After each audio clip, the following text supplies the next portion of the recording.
Hoy vamos a hablar de la teología oficial. Eusebio de Cesarea. Si miro hacia el oriente, si miro hacia el occidente, si miro por toda la tierra, y hasta si miro al cielo, siempre y por doquier, veo al bienaventurado Constantino dirigiendo el imperio. Esta es una frase de Eusebio de Cesarea. Probablemente en la primera década del siglo IV no había en toda la iglesia cristiana alguno más erudito que Eusebio de Cesarea. Y sin embargo, frases como la que citamos al principio de este tema han llevado a muchos historiadores a afirmar que Eusebio capituló ante el poder imperial. Según estos historiadores, Eusebio era un hombre de carácter débil que al verse rodeado de la pompa del imperio se doblegó ante ella y se dedicó a servir los intereses del emperador más bien que los de Jesucristo. Pero antes de aventurar tales juicios, conviene que nos detengamos a narrar algo de la vida y obra de este sabio cristiano para así comprender mejor sus reacciones y actitudes. Eusebio nació alrededor del año 260, probablemente en Palestina, donde transcurrió la mayor parte de sus primeros años. Se le conoce como Eusebio de Cesarea porque fue obispo de esa ciudad y porque fue en ella que se crió, si bien el lugar de su nacimiento nos es desconocido. Tampoco acerca de su familia poseemos datos fidedignos, ni siquiera es posible decir si sus padres eran cristianos o no. Y los eruditos que han tratado de zanjar esta cuestión han hallado argumentos en ambos sentidos. En todo caso, quien de veras hizo un impacto profundo sobre la vida del joven Eusebio fue Panfilo. Este era natural de la ciudad de Berito, hoy Beirut en el Líbano, pero había estudiado en Alejandría bajo el célebre Pierio, uno de los continuadores de la obra de Orígenes. Algún tiempo después, tras ocupar algunos cargos importantes en Berito, Panfilo se trasladó a Cesarea, a donde parece haber sido llamado por el obispo de esa ciudad. En Cesarea, Orígenes había dejado su biblioteca, que estaba en posesión de la iglesia, y ahora Panfilo se dedicó a estudiarla, organizarla y completarla. En esta tarea le ayudaban varias personas, inspiradas por la fe ferviente y la curiosidad intelectual de su jefe. Cuando Eusebio conoció a Panfilo, quedó cautivado por esa fe y esa curiosidad, y su devoción llegó a tal punto que en años posteriores se llamaba a sí mismo Eusebio de Panfilo, dando a entender así que mucho de lo que era se lo debía a su maestro.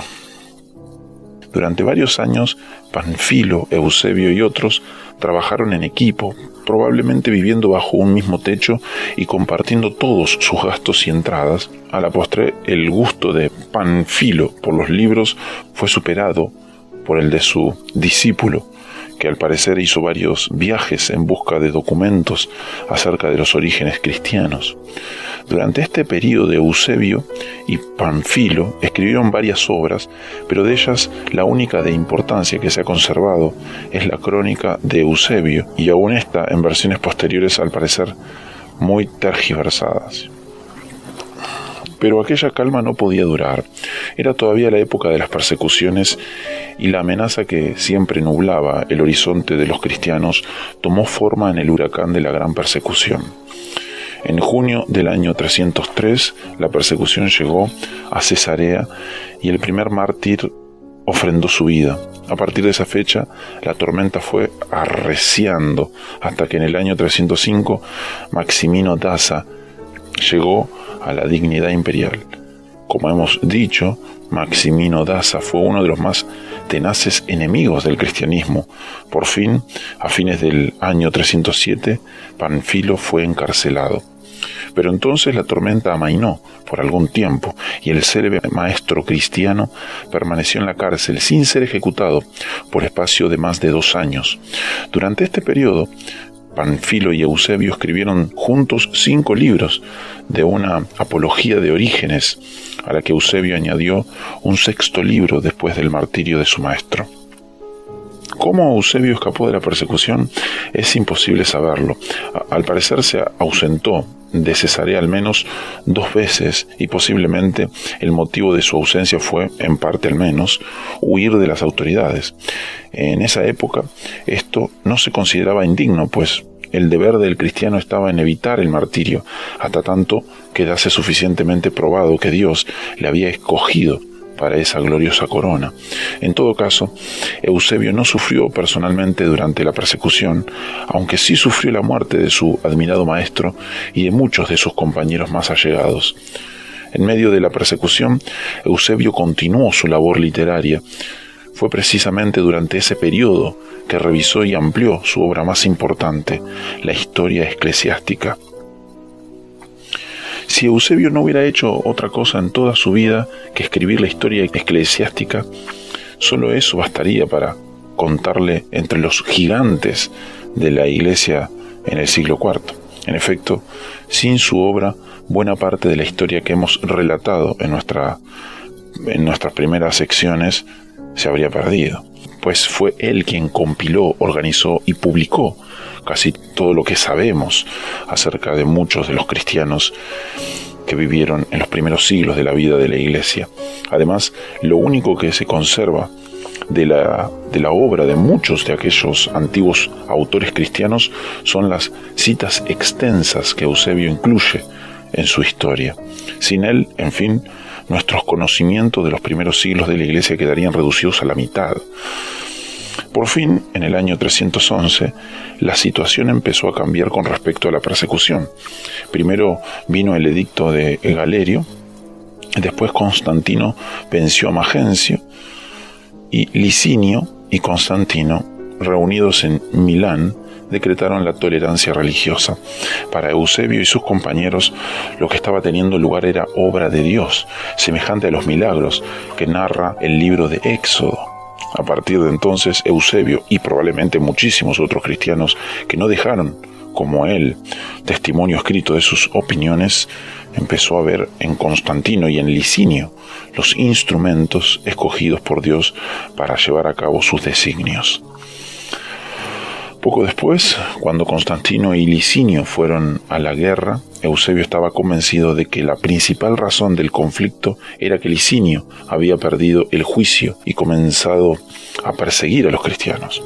Por tanto, Eusebio siempre vio en Constantino al instrumento escogido de Dios. Pero por lo pronto, alrededor del año 315, cuando Constantino y Licinio comenzaban a dar señales de que no estaban dispuestos a compartir el poder por mucho tiempo, Eusebio fue elegido obispo de Cesarea. Esta era una gran responsabilidad, pues la persecución había dispersado su grey y era necesario enfrentarse a una enorme tarea de reconstrucción. Además, la sede de Cesarea tenía jurisdicción sobre todo el resto de Palestina y por tanto Eusebio tenía que ocuparse de asuntos que iban mucho más allá de los límites de su ciudad. En consecuencia, durante los próximos años su producción literaria amainó. Unos pocos años llevaba Eusebio en su cargo de obispo cuando una nueva tempestad vino a turbar la calma de la Iglesia.